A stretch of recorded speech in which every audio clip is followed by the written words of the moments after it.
I love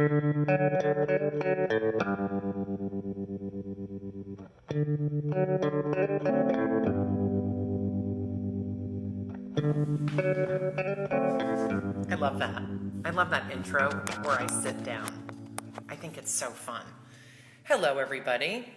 Tiago, Liz, welcome to another exciting episode of the Lisa D Show on IGTV, where on weekdays from 6 to 6:30, we stream live interviews with Evanston creatives who are making our lives more interesting and hopeful and fun. These creatives are spreading art, not Rona. That's the intention. We have had 2 fantastic shows, Monday and Tuesday. This is week number 3 that we are doing this fun project in partnership with Evanston Made, and this show could not be possible without the work, promotional work and curatorial work of Liz Kramer of Evanston Made, and the amazing editing help and work of our good friend Tiago Vello. So thanks to both of them. Hello, Jurg. Hello, Shannon. Hello, Brianna. I love this. As the show begins, the room fills again. For those of you who have been graced by the Day 4 truck drawing presence right behind me all week long, because that's what's on the wall this week. That's exciting. We're going to talk to Denise Barreto today. She is the only guest in the history of guests to be a repeat in the 3-week show that we've been on. And today, in case you've missed her before, you will see why. She is an incredibly interesting, energetic, and enthusiastic human for the space that she's working in: production, storytelling, local government. She's a hybrid. But we're going to talk to her in just a second. I want to make a quick jump into tomorrow's show is Thursday.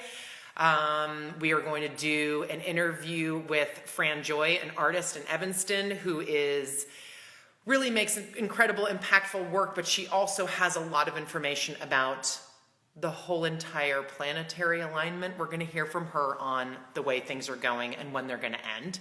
We're going to have a song with Nora O'Connor. Thank goodness, a weekly Thursday song where she sings to us. And then on Friday, we're jumping into the studio with Sheila Ora. We are going to look at some modifications that she's been making to her art practice, and we'll go from there. And then the next week, we have a whole another week scheduled. For those of you who were just dying to hear from the Evanston mayor, he will be back. Next Thursday, we're going to interview him, or maybe next Wednesday. I'll let you know, though, we had some technical difficulties the first time we tried to interview him. And as you know, this is a work in progress. We're failing forward. We're failing openly, apparently. And so we had some technical difficulties getting him on, but he will be on next week. And there's a lot of people who want us to ask the hard-hitting questions like, how much longer are we going to be doing this whole thing? Because it's day number 40-something for a lot of us. And I'm just really grateful to have this, hi Sherry, every day 6 o'clock check-in where I connect with a creative, because it makes me feel very hopeful and very happy. Enough of my intro. Okay, now we're gonna jump into a convo with Denise. Denise, I'm gonna send you a request, because I know you're on the hotline, to join here. Hi, Denise. What's up? 2 times we're doing this. I know, I'm like you on Beto. Nobody's been on Beto twice but you. Hey. But you know, he had Jose Andres, who's like been on Time Magazine, and I was like, flattered. You were the day after, and so what? You were just as engaging, just as awesome. That's amazing. What is that jacket you're wearing? I am so glad you asked. I need to give a shout out to Crystal C. Mercer. She is an artist, a textile, Mercer Textile Mercantile. She's based in Little Rock, and her and I were having a conversation last week. I love it. Her and I were having a conversation last week, and I had been admiring this since October, really. So I'd wait till the pandemic to spend a bunch of, but you know what? I was like, I believe I'm doing this, and guess what? like within an hour of spending the money, a contract came through for me. So I was Oh, like, hey. that's So what you it's get for really supporting important. art. Yeah, it's important to support other people, right? And at the moment that I made the decision, it felt impulsive, and I will say I had a moment of Mm. because this is from Ghana. She like hand stitched like for 30 That's something hours. I mean, it's oh, this. it's So gorgeous. yeah, but the moral of the story is we need to still be supporting artists at this time. We need to still, Right. you know, things that we would do within our reason, you got to keep doing them. And it's good karma. That is right, Evanston Made. When you believe in other people, no, seriously, when you put, you know, you put it out there and you believe in someone's craft, that begets an energy of people believing in your craft. And speaking of people believing in my craft, last time I was here, we were in 15 markets across 4 states.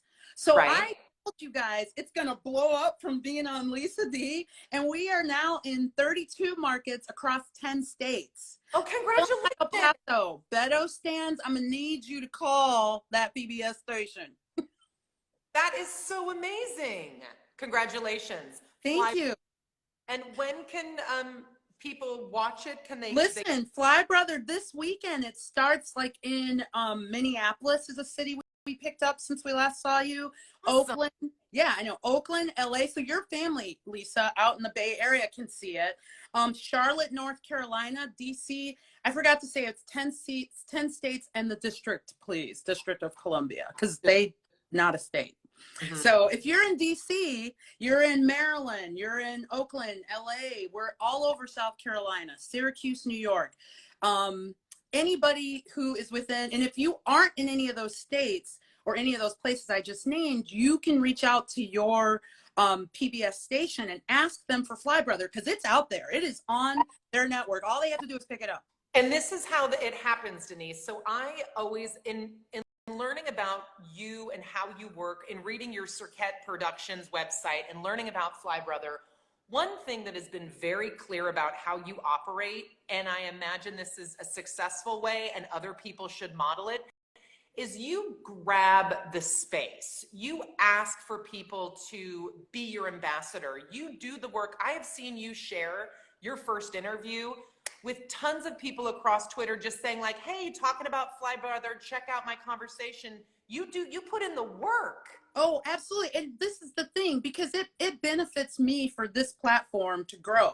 Because, you know, the hope is that as we, you know, hopefully we eventually get out of this quarantine. But for as long as we're in it, I think it's great to have a place where people can start to, you know, to join every day, something to look forward to. I mean, I'm telling you, like the last few days have been actually since I've seen you, it's been rough.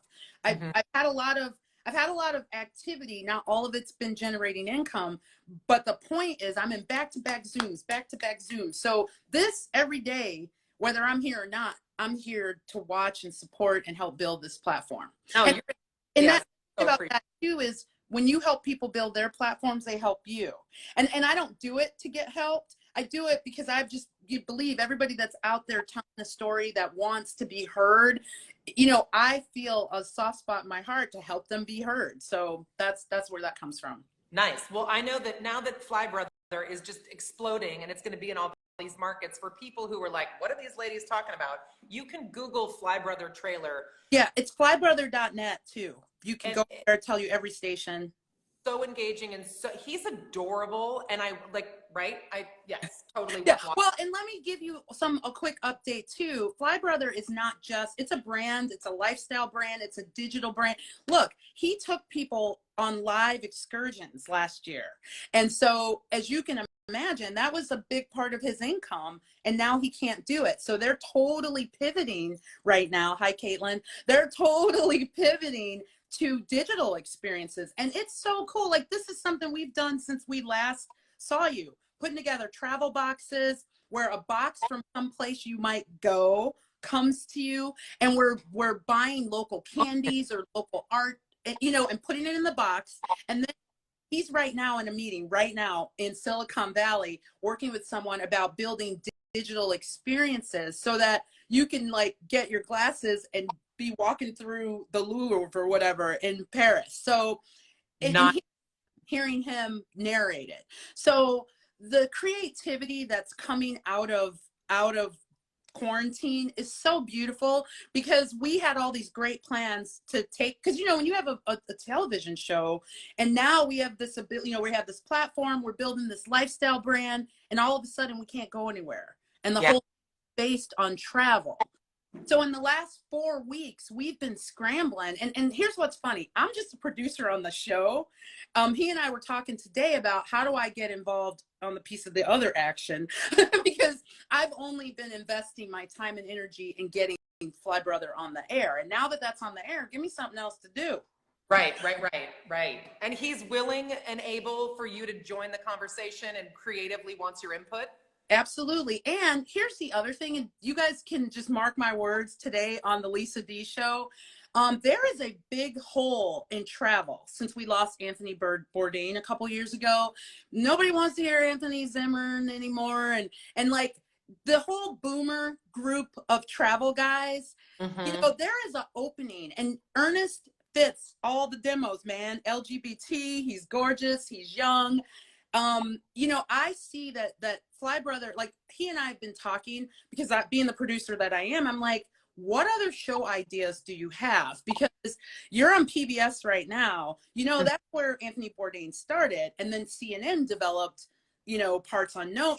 Rick Bayless started on PBS here in Chicago, WTTW. So I'm priming him. I'm like, you're better looking than both of them dudes. And I know they cooked, but like you're bringing it in other ways. So how can we develop that?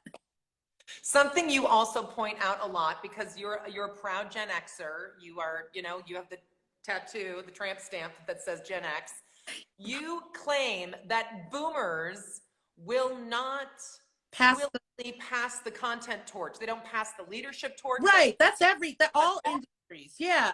I am a proud. And they don't let go. How are you fighting into that space? Well, you know what? It's not fighting into the space. You're a Gen Xer too. And any Gen Xer that's within okay, you're younger than me. I'm 22.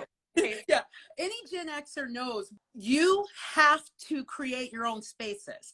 I mean, we are that generation that our parents left us at home to fend for ourselves. Okay. Mom did not, she barely left food. You had to figure that out, right? It was, and I think that's indicative of our generation. We're a bridge. And what I love about what we're also trying to do is we are purpose-driven content. And we're not into giving a voice to other people. We want to lift voices that are already there. Like whenever I hear people say, I want to lift the voices of people, I'm like, people have voices. They don't need you to lift. They need you to get I'm going to keep the G-rated today. They need to get you out of the way so that they can talk and they can have spaces. And so that's what we're going to do. We're going to create spaces for, all the marginalized folks at the intersections, right? Because we laugh because today I was on a call about an HBCU project that is so smoking. I can't wait to talk about it more. But we started to talk, in depth about how HBCUs were created. Mm-hmm. And that's a story that most Americans don't even know what an HBCU is. And then it's like a federal Black colleges and universities. And when they were started, they were basically started by white people for two reasons. One, they didn't want, y'all are free now and you're going to read and stuff. Well, I don't want you reading with my kids. So that was one. Right. Second, most of the actual HBCU majors were teachers or preachers.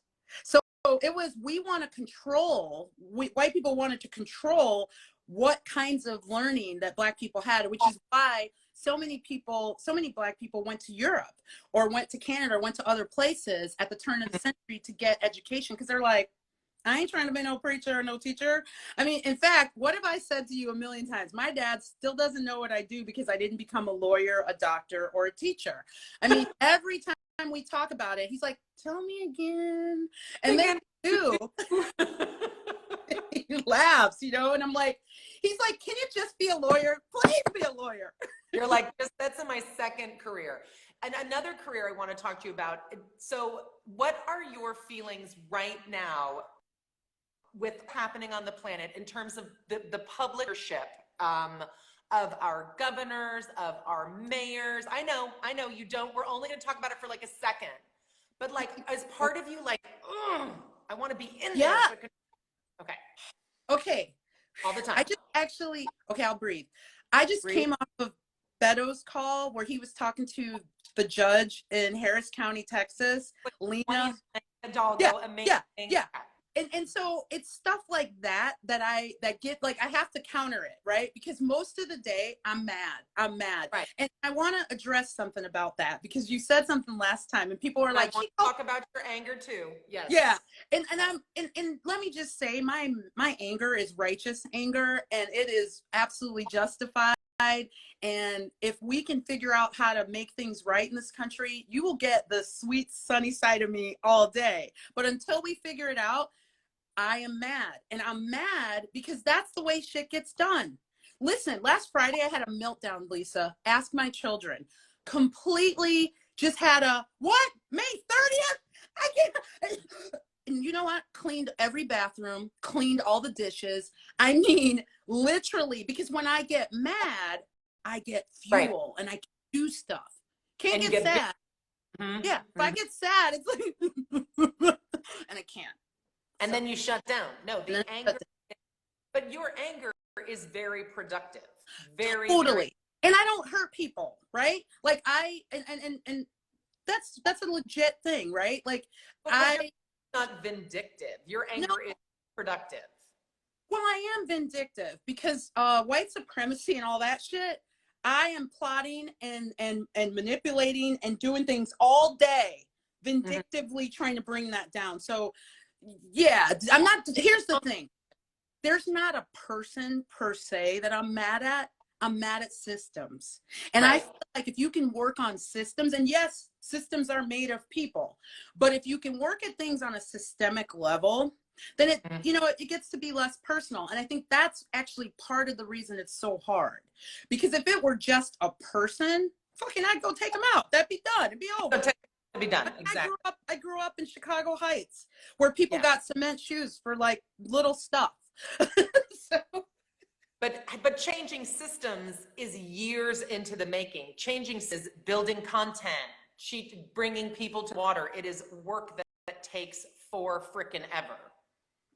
Yes, and that's why, like I said, I couple my day work, which works on policy and narrative change, but that's why I'm going to Hollywood too, and going to do it in media, because when you know, I said this the last time, so it's a repeat for those of you who heard it, but when you change media, that's culture change, and you don't go back, right? Like about after Ellen DeGeneres, who suffered a lot, right, for what when she came out on TV, but that's how we got Will and Grace, and that's how we have Titus Burgess and all these other people. And we're never going back to gay people being in the closet. We keep pushing the needle on what ways we're going to tell gay stories. In fact, I'm excited to see Ernest get this role, this show going, because he is not a stereotypical gay guy at all. In fact, that's why I was hitting on his ass so bad at that conference, because I was like, you're a Scorpio, I'm a Scorpio, let's make this happen. And he was like, oh, I don't like women. I was like, what? But it's me. What do you mean? Why aren't you more stereotypical? What's wrong with your wrist? I mean, I was like awful. I was awful, because I was like, I didn't see that coming.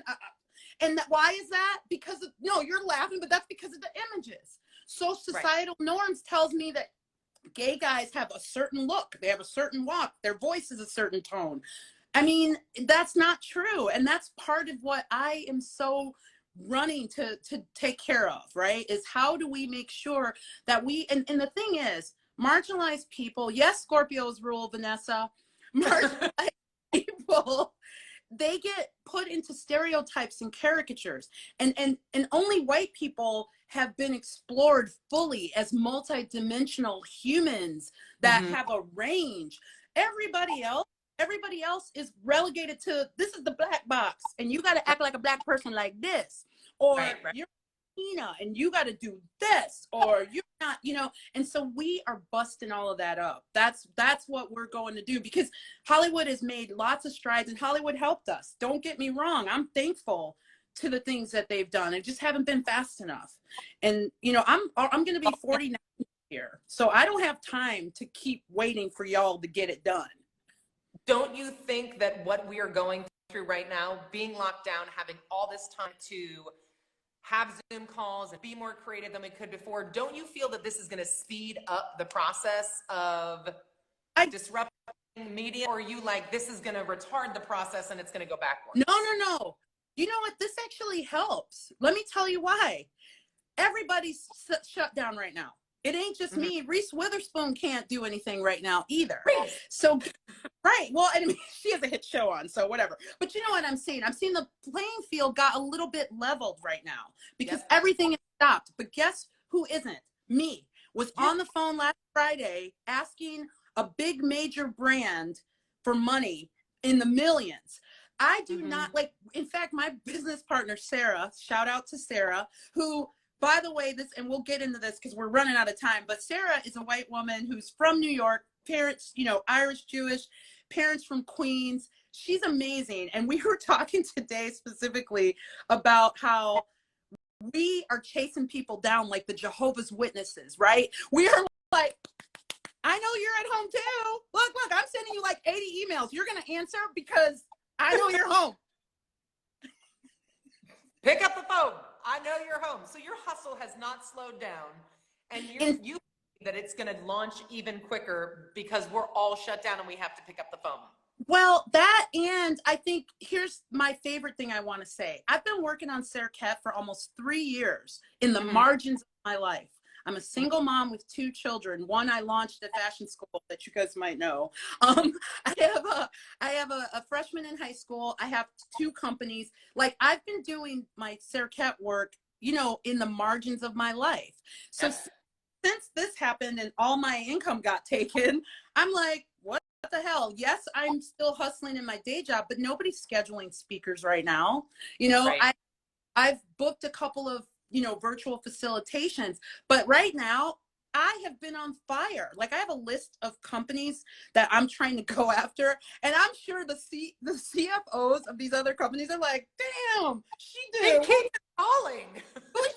Yes, I am. That's right. Shout out to Emma the beautiful, who you saw on Monday. Yes, she's so beautiful and so smart. You should be so proud. So a quote that you said that I hung on my window so people walking by can see it. Your COVID quote of people, you become more of who you are during a crisis. Quote exactly. Well, I'm more vain, that's for sure. I'm vain as F all the time. And so now I'm worse, because I feel like, oh my gosh, I got to groom more. No, but what I mean is, what is in your heart and who you are, when you're under fire, that's when what's inside and what's been building. So no offense to the rest of y'all, but Black people, we are poised for this. And my really good friend actually pointed that out, and I got a little mad at her, but then I had to remember she's right. The adversity and the things I've gone through, especially in the last 5 years, they've prepared me to buckle down. They've prepared me to be uncomfortable. And I think, when I see these people, I saw a woman, the guy, for example, in Illinois, who filed a suit against the governor to let us out. It's like, really? I mean, so but that makes sense. How often, as a group, white people pretty much have gone pretty well, right? Like, and it's funny, someone posted last night that, it's, I get it, you're mad about white privilege because you haven't amounted to much in still in having it. That on Twitter 2 days ago. I can't believe it. Yeah, and so whatever. But one thing I do want to talk about, because we're running out of time. Okay. And the whole white woman and Black woman thing, like the friendships, because the joke, well, it's not a joke, actually. We were talking at the end last time that you're my last white close white friend. And you're my last Black friend, Denise. Yeah, exactly. Well, and that's okay. I don't know how many you've had over the years anyhow. I'm probably the first anyway. Anyhow. Her face. So listen, the reason I wanted to give the historical context of where that's coming from. Actually, last year, a company hired me to do a webinar about the relationship between Black women and white women specifically. And as I was doing the research, I was looking back at, like, colonization, slavery days, looking through suffrage, the civil rights movement. And the bottom line is white women have always not been aligned with what was best for all women. And there is a palatable sense of that right now too. And so, like, right now, if you look on Hulu, they have a series called Ms. America. And it's the story of, like, the 70s, when all these women, and they profile Gloria Steinem, Shirley Chisholm, Phyllis Shockley, that's the woman who led the ERA, the conservative woman. And it's just like, we have this historical thing where we have not been allies to each other. And mostly because if you look at from the origins of our relationship here, we were your property. Right. So that, and there is to a degree, Black women, because of the way we nurture and take care of things. And I joked today in a meeting that you always want me in charge, right? There's really few times you want me to come and be a contributor. You're going to want me. And part of that's just because I'm wired to do the work and coddle other women that might not look like me, because it's like, get out of my way, I'll take care of it. And so we are part of it as much as you guys, but the point is, it's made it hard for us to build trust and really great relationships. I joke about you being the last one. I'm sure there's a white woman somewhere in my future, as long as she's anti-racist and she's doing the work to denounce white supremacy and trying to build a more inclusive, environmentally friendly. Because here's the thing, part of what we're talking about is, a white woman will in a second be like, that is not happening because that hurts my child, without thinking about how it might hurt other children in the school or in the neighborhood or whatever. And anything, I always say this, anything that you do for a Black woman, you're doing for everybody in the community. You're going to cover every. And that's the way we think. That's the way we vote. I mean, we don't vote just for our interests. In fact, none of our interests ever get raised. We vote on the hope, and a prayer that somebody white's going to do it for us, and then, or that somebody Black is going to get in there and possibly not, sell us out. So that's where that came from. And what I'm gracious and grateful for is I didn't see any hate mail. I didn't see any comments of people being like, I hope they get canceled. Right. They'll come, right? No, but I think your delivery, and what was so successful about the first show that we did, is your delivery is incredibly earnest and authentic. It's also super passionate. You're not like, this is kind of how I feel. There's not a lot of tiptoeing. I'm not sure about that. It's You ruined white people for me. You said that, right? I did. I'm too chatty. I'm way too chatty. That's my problem. No, you're the best. You're the best. And we challenge each other. We sharpen each other. And that's what I love about you. Like, I'm not saying that everybody needs to go on this journey to make America better. And part of making America better is us getting rid of, unlearning all the social norms we learned, because the norms that we learned don't make us equal. But the only way a lot of those people learn to look differently at Black people or gay men or white ladies is through media, is through Hollywood, because they're certainly not going to go to Walgreens and talk to them. So I'm just you're doing it. And that's what I'm talking about. Like, and it's, I mean, somebody wrote on there that the last time they had a relationship with somebody white was past grade school. And that's true. You may joke about me being your last Black friend, but the chances of you having a Black friend that you travel with, that you get naked with at the Y is low, because, because you won't do that to me. But the point is, like, the measure of really great friendships is how often do you have those people in your home? How often do you travel with those people? You know what I mean? Because people will say, I have a Black friend, and they ain't never set foot in that person's house, nor have they had them at their house. But when I met you, and because our children became friends, right? And then I met you and I was like, oh, this is cool. We're totally going to be friends because I need more Black friends. You were like, what? Who says that? And in my mind, I was like, I'm never going to be her friend. And then she wore me down, y'all. She wore me down. She's like, Louie, you and Evan be friends because this bitch is going to be my friend. And it worked. It worked. You know, Italians can go both ways. Black, white, all of it. I'm Italian, dude. Chicago Heights. Anna Peachy, Anna Bianchi on either side making the sauce. Stop it. Okay, well, first we got to go, but congratulations on Fly Brother. Thank you guys. You guys helped. Keep calling, keep sharing this interview. And Denise, I want you back again because I feel like there's a few more things we have to talk about. I know. Before we got to be in the house till May 30th. So 2 weeks, bitches. I'll see you. Bye, Denise Barreto. That's so fun. Awesome. Okay. So that was our conversation with Denise Barreto today. Fly Brother went from 15 markets the first time that we did this interview to over 30. So if you go to flybrother.net, you will see what it is she's producing through Sarkat Productions. We will have her back again, I promise, because the comments while we are doing this are just so fun. You are all such great fans. Thank you for watching today. Totally appreciate it. Thank you for loving Dave Ford's art. We will be back tomorrow at 6 p.m. with Nora O'Connor, who's going to sing to us for Enjoy the Artist. Thanks, everybody. If you missed the show, you can go to the Evanston Made IGTV channel and watch it. All right, goodbye.